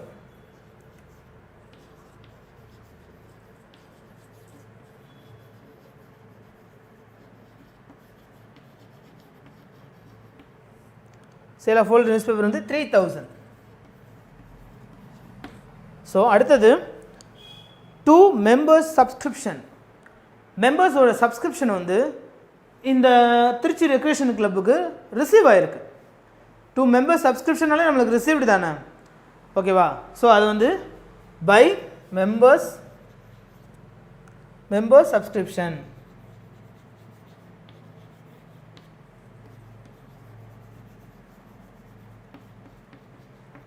சப்ஸ்கிரிப்ஷன் வந்து எவ்வளவு? 31,000. அடுத்தது 2 லாக்கர் ரெண்ட். ஸோ 2 லாக்கர் ரெண்ட்ன்றது நம்மளுக்கு ஒரு ரிசீவ்டு தான், ஒரு இன்கம் தான் அது. ஏன்னா லாக்கர் ரெண்ட் நம்ம வந்து லாக்கர் ரெண்ட் கொடுத்தாலே நம்மளுக்கு ரெண்ட்னாலே என்னது, நம்மளுக்கு வாடகை வர்றது தான் அர்த்தம், ஓகேவா? ஸோ இப்போ 2 லாக்கர் ரெண்ட்ன்றது பை லாக்கர் ரெண்ட் ஆகும்.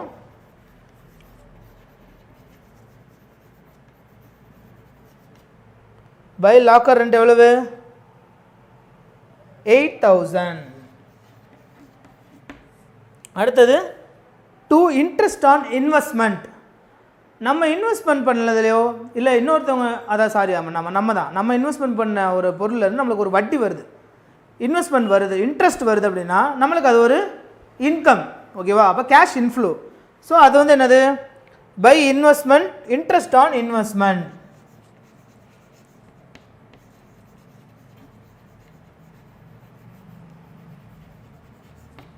இன்ட்ரெஸ்ட் ஆன் இன்வெஸ்ட்மெண்ட் எவ்வளவு?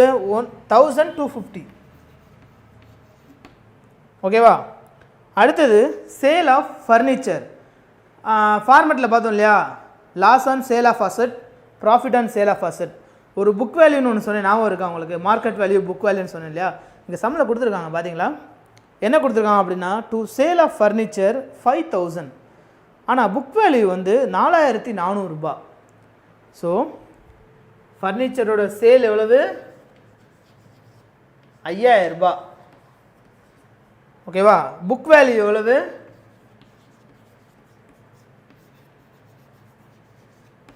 ஸ்டூடெண்ட்ஸ் தெரியுதா? புக் வேல்யூ வந்து மைனஸ் 4,400, ஓகேவா? அப்போது 600 வந்து உங்களுக்கு ப்ராஃபிட், ஓகேவா? உங்களோட பொருளோட உண்மையான விலை வந்து 4,400 ரூபாய். ஸ்டூடெண்ட்ஸ், இன்னும் தமிழில் சொல்கிறேன், பொருளோட உண்மையான விலை 4,400 ரூபாய். இன்னும் சிம்பிளாக உங்களுக்கு எப்படி சொல்கிறதுனா, ஒரு மொபைல் ஃபோன் வச்சுருக்கீங்கன்னு வச்சுக்கோங்க. அந்த மொபைல் ஃபோனோட விலை வந்து 4,400 ரூபா. நீங்கள் OLXில் வந்து என்கிட்ட அந்த கிட் இருக்குது, ஃபுல் ஆக்சசரிஸ் இருக்குது, எல்லாமே இருக்குது அப்படின்னு சொல்லி ஒரு 5,000க்கு சேல் பண்ணுறீங்க உங்கள் 4,400 ரூபா ஃபோனை, ஓகேவா? ஸோ அப்போ வந்து உங்களுக்கு 600 ரூபாய் லாபம் கிடைக்குது. அது வந்து ப்ராஃபிட்டா லாஸா அப்படின்னு கேட்டிருக்காங்க.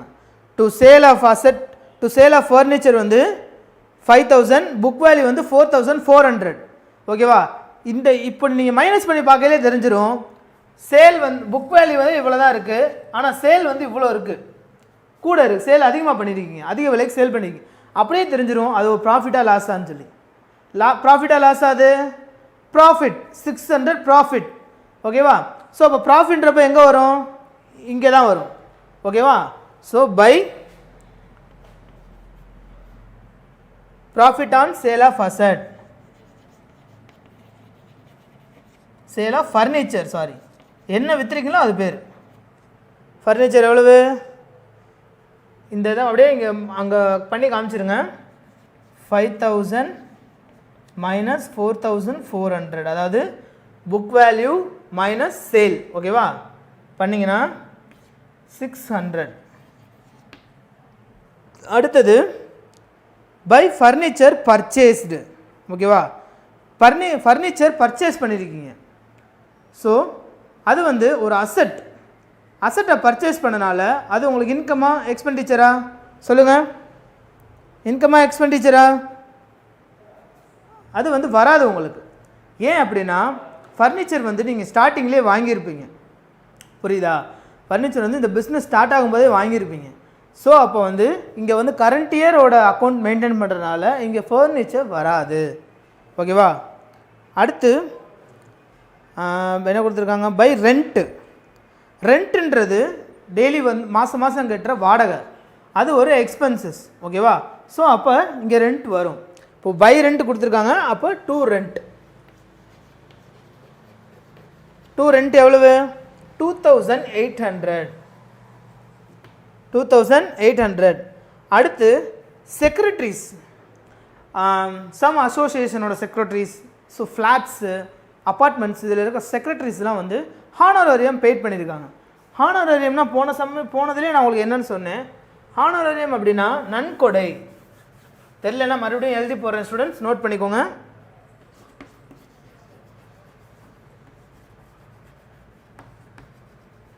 ஹானரேரியம் அப்படின்னா நன்கொடை அல்லது கிஃப்ட்டு. ஓகேவா? ஹானரேரியம் அப்படின்னா நன்கொடை அல்லது கிஃப்ட்னு எழுதிக்கோங்க. ஸோ அது வந்து செக்ரட்டரிஸ் வந்து பே பண்ணியிருக்காங்க. Secretaries paid. ஓகேவா? ஸோ அப்போ வந்து அது வந்து நம்மளுக்கு ஒரு எக்ஸ்பென்சஸ். ஓகேவா? நம்ம செக்ரட்டரிஸ் வந்து செக்ரட்டரிஸ் ஹானரேரியம்னாலே நம்மளுக்கு வந்து எக்ஸ்பென்சஸ் இங்கே இருக்க நம்ம வந்து பே பண்ணியிருக்கோம். ஸோ ரிசீவ்டுனா நம்ம இன்கமில் எழுதிடுவோம். ஸோ இது வந்து நம்மளுக்கு ஒரு எக்ஸ்பென்சஸ். ஓகேவா? டூ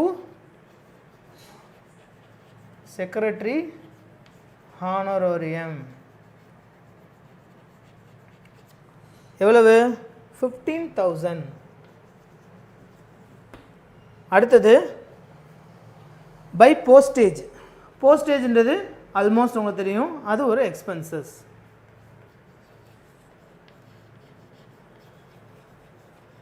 போஸ்டேஜ் எவ்வளவு? 1700.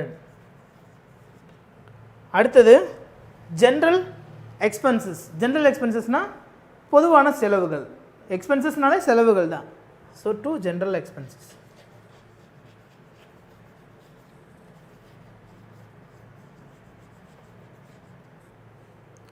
எவ்வளவு?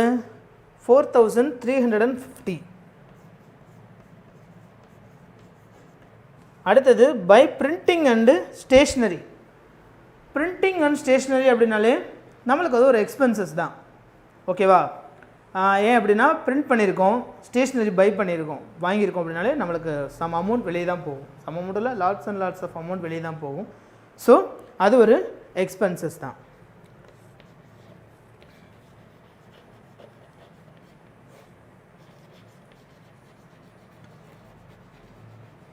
ஸ்டேஷ்னரி எவ்வளவு? 45,000. அடுத்தது by audit fees. Audit fees pay பண்ணியிருக்காங்க. ஸோ அது வந்து நம்மளுக்கு எக்ஸ்பென்சஸ்.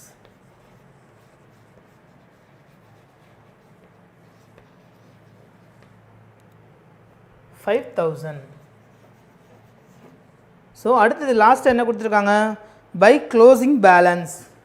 க்ளோசிங் பேலன்ஸ் வருமா? வராது. ஓகேவா? ஸோ சம்ம முடிச்சிடலாமா? ஸோ டோட்டல் பண்ணுங்கள். எந்த சைடு அதிகமாக இருக்குன்னு பார்த்துட்டு டோட்டல் பண்ணுங்கள்.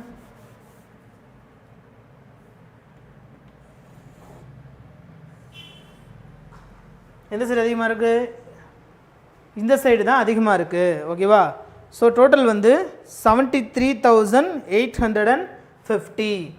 ஸோ 45 + 4 49 இந்த மாதிரி கூட்டினீங்கனாலே உங்களுக்கு ஆன்சர் வந்துடும் 73,850. ஓகேவா? அதே இதை இங்கே சேம் இங்கேயே போஸ்ட் பண்ணுங்கள், ஈக்குவலாக இருக்கணும். ஸ்டூடெண்ட்ஸ் இது வரைக்கும் தெரியுதா உங்களுக்கு?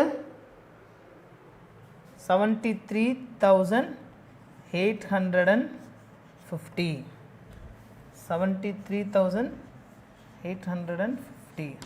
ஓகேவா? ஸோ அப்போ இந்த சைடு தான் அதிகமாக இருக்குது. ஓகேவா? இன்கம்மை விட எக்ஸ்பென்சஸ் அதிகமாக இருக்குது. போன சம்மில் வந்து எக்ஸ்பென்சஸை விட இன்கம் அதிகமாக இருந்துச்சு. So surplus. இங்கே இன்கம்மை விட எக்ஸ்பென்சஸ் அதிகமாக இருக்குது. ஓகேவா? ஸோ அது வந்து டெஃபிசிட். ஏன்னா இன்கமே நம்மக்கிட்ட இவ்வளோ தான், கம்மியாக தான் இருக்கும். எவ்வளோன்னு பார்த்தீங்கன்னா 27, 3, 30, 31, 30, 40, 27, 3, 30, 30,000, 30, 61 சம்திங் தான் இருக்குது. 61 ஆர் 62, 65 சம்திங் தான் இருக்குது. ஸோ வந்து 2,400 மைனஸ் பண்ணிங்கன்னா டெஃபிசிட் அமௌண்ட் வந்து பை டெஃபிசிட் 2400 இதுதான் பேலன்சிங் ஃபிகர். ஓகேவா? So excess of expenditure over income